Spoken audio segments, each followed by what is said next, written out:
November 30th, 1950, 2 a.m.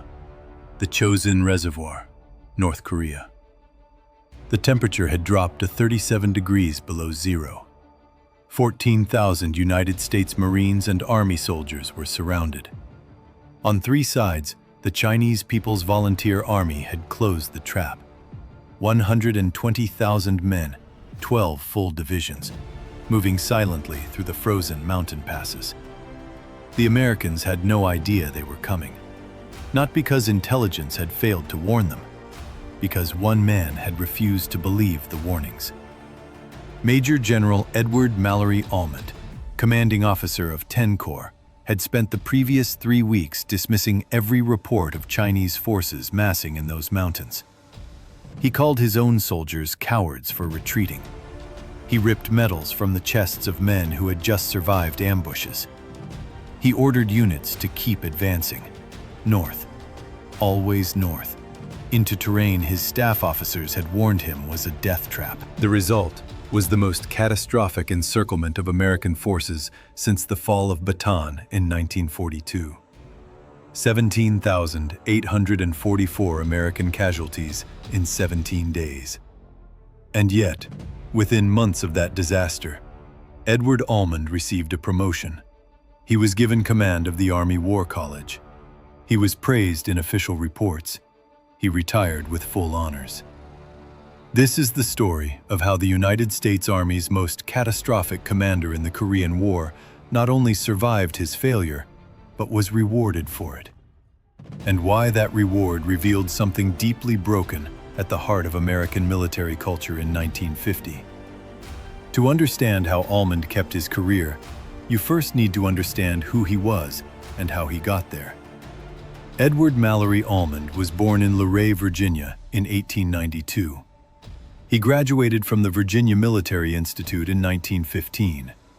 He served in World War I, but saw no significant combat. In World War II, he commanded the 92nd Infantry Division, the Buffalo Soldiers, an all-black unit that fought in Italy. The 92nd had a complicated combat record. Some units performed with distinction. Others broke under pressure. Military historians have spent decades debating why. Almond had a ready answer. He blamed his soldiers. He told superiors, in writing, that black soldiers were inherently inferior fighters. He said they lacked the courage and intelligence for modern warfare. He attributed every tactical failure to what he called the racial limitations of his men, never to his own planning, his own logistics, or his own leadership. His superiors did not reprimand him for this. They kept promoting him. By 1950, Almond had risen to the rank of Major General. He served simultaneously as General Douglas MacArthur's Chief of Staff in Tokyo and as the commanding officer of 10th Corps, a dual role that gave him enormous power and almost no accountability. That dual role was itself a warning sign. No competent officer could effectively manage both jobs at once. MacArthur knew this. He assigned it anyway, because Almond was loyal, aggressive, and willing to execute MacArthur's most ambitious orders without question. 10th Corps in November 1950 consisted of approximately 83,000 men. It included the 1st Marine Division under Major General Oliver Prince Smith, the 7th Infantry Division, the 3rd Infantry Division, and attached Republic of Korea Army units. These were not weak forces. The 1st Marine Division was arguably the finest ground combat unit in the American military at that time. It had fought on Guadalcanal, Cape Gloucester, Peleliu, and Okinawa. Its officers were combat-hardened. Its NCOs were professionals. But they were commanded, ultimately, by Edward Almond. And Almond was about to make decisions that would put all of them at risk of annihilation. To understand the scale of the disaster at Chosin, you need to understand the strategic picture in the fall of 1950. The Korean War had begun on June 25, 1950. When North Korean forces crossed the 38th parallel with 90,000 men and 350 Soviet-built T-34 tanks. The initial American response was disastrous. Task Force Smith, the first American unit committed to combat, was destroyed in hours. But by September, the United Nations forces had stabilized. MacArthur's amphibious landing at Incheon on September 15th cut North Korean supply lines. The North Korean People's Army collapsed. By October, American and Allied forces were driving north toward the Yalu River, the border with China. Washington had one critical question: would China intervene? The intelligence was not ambiguous. On October 15, 1950, General Omar Bradley, chairman of the Joint Chiefs, warned MacArthur directly that a push to the Yalu risked Chinese intervention. The CIA had assessed Chinese troop buildups along the Manchurian border since September. Indian diplomatic channels, which the Chinese government used specifically to communicate with the West, delivered a clear message. If American forces reached the Yalu, China would enter the war. On October 19th, China entered the war. 250,000 Chinese troops crossed the Yalu River in secret, moving only at night, hiding under cover of forest during daylight, maintaining strict radio silence. They made first contact with American forces on November 1st, 1950. Then they pulled back. This was not a retreat. This was a test and a trap. MacArthur declared it a temporary setback by remnant forces. Almond agreed. Oliver Smith, commanding the Marines, did not agree. Smith had been watching the terrain, studying the intelligence, and talking to his regimental commanders. He was convinced that a massive Chinese force was waiting in the mountains around the Chosin Reservoir.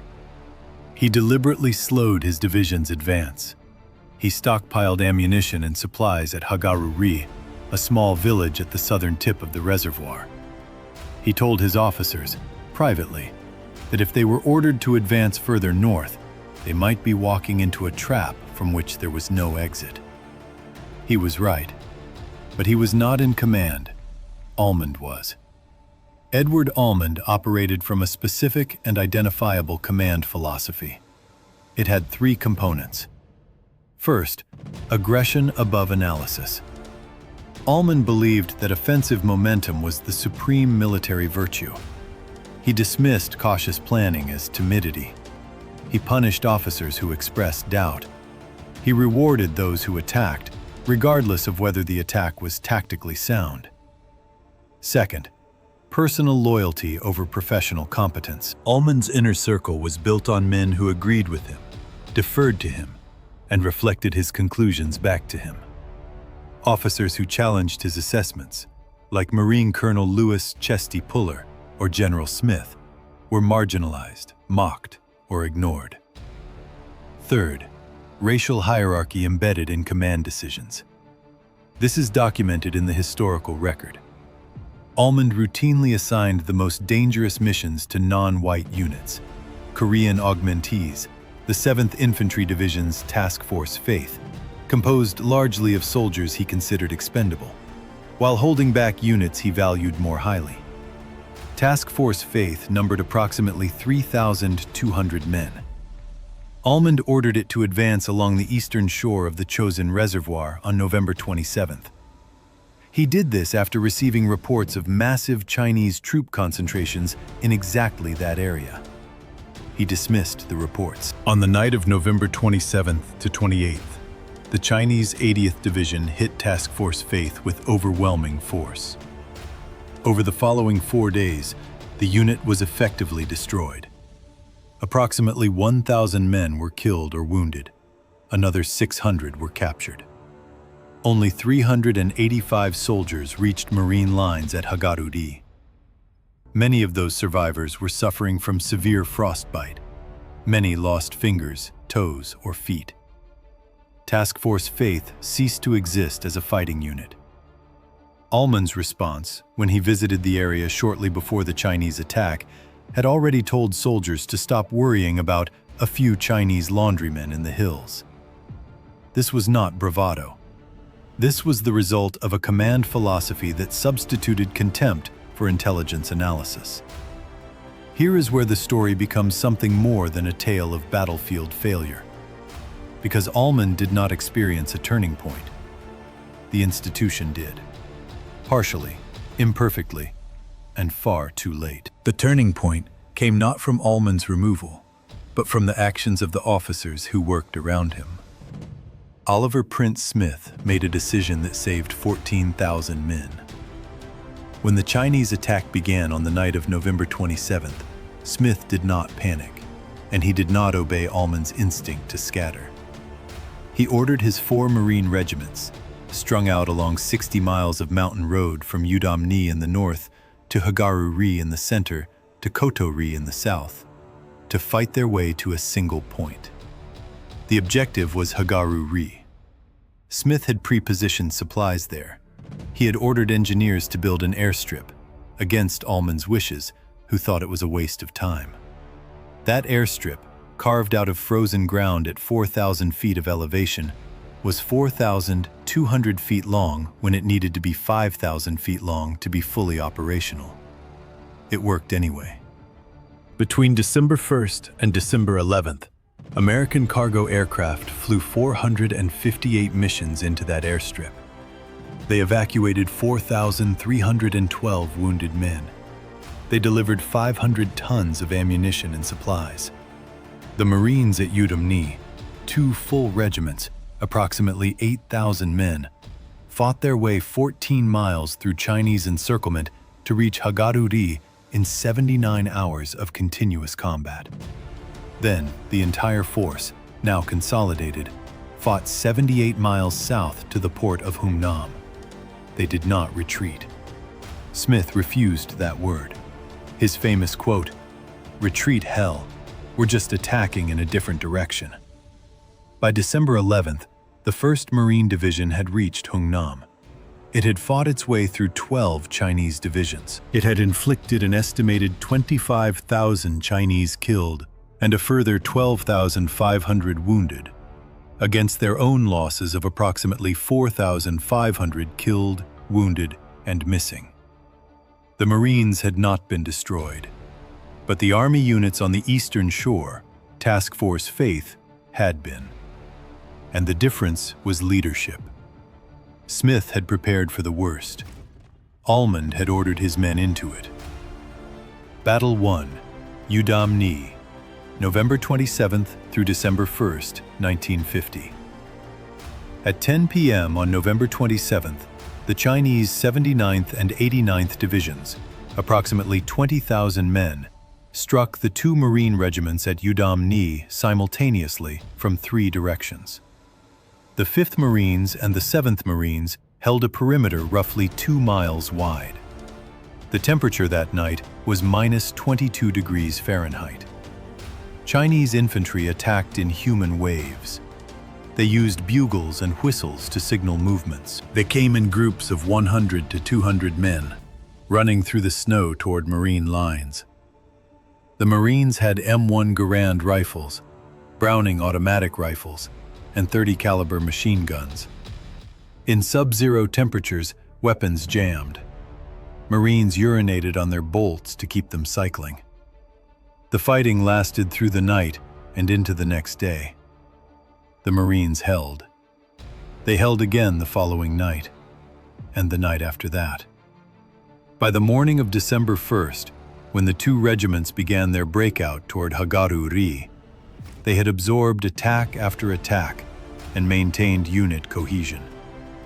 Chinese General Song Shilun, commanding the 9th Army Group, later wrote in his after-action report that the Marines had displayed a level of tactical competence and defensive tenacity that exceeded all prior Chinese assessments of American fighting ability. He had committed 60,000 men to destroy 14,000. He had failed. Battle 2, the defense of Hagaru-ri, November 28th to December 4th, 1950. Hagaru-ri was defended by approximately 1,500 men, a mix of Marines, Army troops, and British Royal Marine commandos. when the Chinese 58th Division attacked on the night of November 28th. The garrison was outnumbered roughly 5-1. They held a perimeter of approximately 3 miles. On the night of November 28th, the Chinese broke through the southern end of the perimeter and seized a portion of the vital airstrip. Lieutenant Colonel Thomas Ridge, commanding the garrison, personally led a counterattack in the darkness and freezing cold. The Chinese were driven back. The airstrip held. For 6 days, Hagaru-ri absorbed attacks every night. Every morning, the dead were counted and the perimeter was rebuilt. The garrison never broke. It was into this perimeter that the Marines from Yudam-ni fought their way on December 3rd, bringing their own dead with them on vehicles, unwilling to leave anyone behind. The Marines counted their dead. They did not abandon them. This became a defining characteristic of the Chosin breakout. Not the tactics, not the firepower, but the refusal to leave men on the frozen ground for the enemy to find. Battle 3. The Gauntlet to Hagaru-ri. December 6th through 7th, 1950. The road south from Hagaru-ri to Hagaru-ri passed through 11 miles of mountain terrain. The Chinese had cut it in multiple places. They held the high ground on both sides. The temperature on December 6th was minus 38 degrees Fahrenheit. The Marines attacked the blocking positions with tank support, M26 Pershing tanks whose engines had to be kept running continuously because if they stopped in that cold, they would not restart. Marine aircraft, Corsairs and Sky Raiders flew close air support missions so precise that pilots were sometimes dropping napalm within 100 yards of Marine positions. The Chinese positions were well constructed and stubbornly defended. It took the entire day and much of the night to clear 11 miles. But by the morning of December 7th, the column reached Hagaru-ri. From Hagaru-ri, there remained one final obstacle, the Funchilin Pass, where Chinese engineers had destroyed a critical bridge. Without that bridge, tanks, vehicles, and heavy equipment could not cross. The Marines solved it by having the Air Force drop prefabricated bridge sections by parachute. 2 sections were damaged in the drop. 2 others landed intact. Engineers worked through the night of December 9th to span the gap. By the morning of December 10th, the column was moving south. On December 11th, the lead elements of the 1st Marine Division reached the port of Hungnam. The breakout was complete. The Chosin Reservoir campaign was not a victory. It must not be remembered as one. Total American casualties during the campaign numbered approximately 17,844. Killed, wounded, missing, and frostbite casualties severe enough to remove men from combat. 4,385 Americans were killed or died of wounds. 7,559 were wounded. 5,900 were classified as non-battle casualties, primarily frostbite, many of whom suffered permanent disability. These numbers represent human beings, fathers, sons, brothers. Task Force Faith lost effectively its entire combat strength. The 7th Infantry Division's 31st Regimental Combat Team, the core of Task Force Faith, ceased to exist. Its regimental commander, Colonel Alan McLean, was captured by Chinese forces on November 28th. He died in captivity shortly afterward. Lieutenant Colonel Don Faith, who took command after McLean was wounded, was killed during the breakout attempt on December 1st.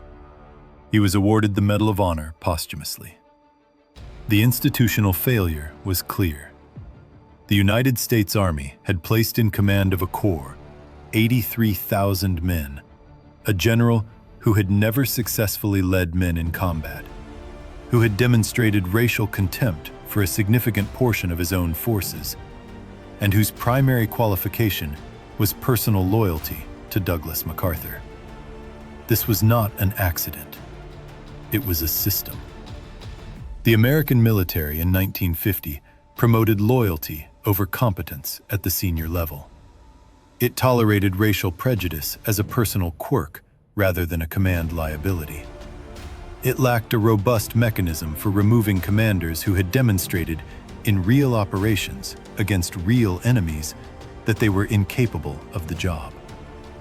MacArthur himself bore responsibility. He had created the conditions for the disaster by dismissing Chinese intervention as impossible, by splitting his forces across terrain that made mutual support impossible, and by placing Almond in a role no single general could perform. When MacArthur was finally relieved by President Truman in April 1951, for different reasons, Almond lost his most powerful protector. But by then, the damage was done. The Chinese People's Volunteer Army fought at Chosin with extraordinary courage.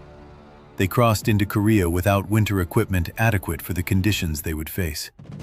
Many Chinese soldiers froze to death in their positions, not killed by marine fire, but by temperatures they had not been equipped to survive.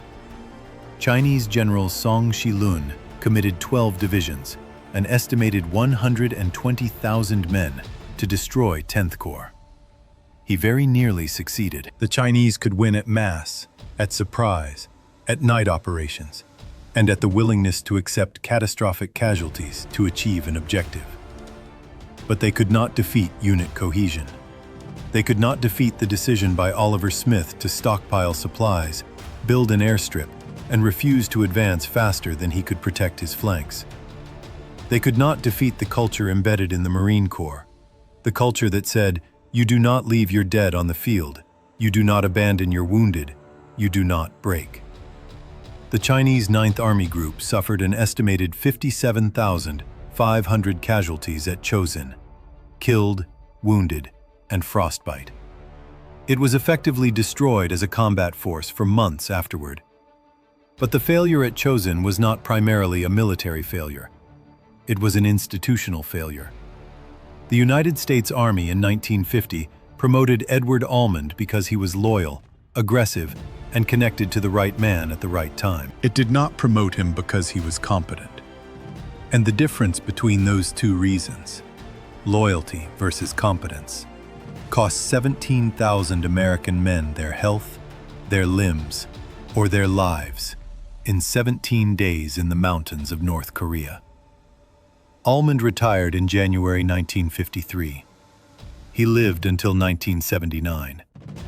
He never publicly acknowledged that his decisions at Chosin cost lives unnecessarily. He continued, in retirement, to defend his record. And the Army gave him the right to do so, in comfort, with honors, and with a pension. That is the story of how institutions protect their own, and how the men who pay the price are rarely the men who made the decisions.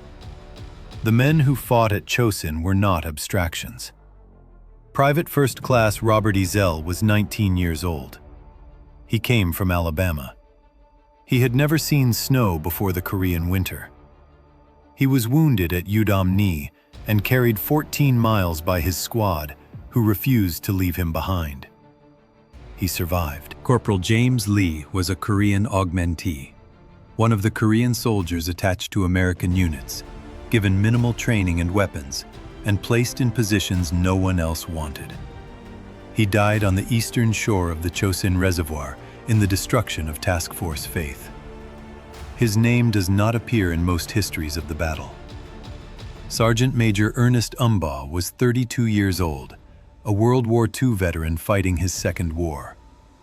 He helped hold the perimeter at Hagaru-ri for 6 nights. He came home to Pennsylvania, raised a family, and never spoke about Chosin to his children until he was in his 70s. These men were not heroes in the way movies show heroes. They were cold. They were frightened.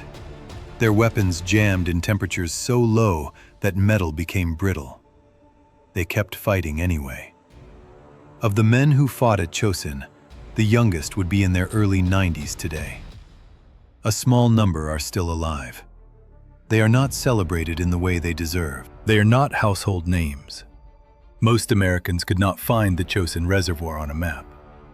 But 14,000 men walked into an encirclement of 120,000, in temperatures that killed without a single bullet fired, under a commander who had failed them before the first shot was fired. And most of them walked out.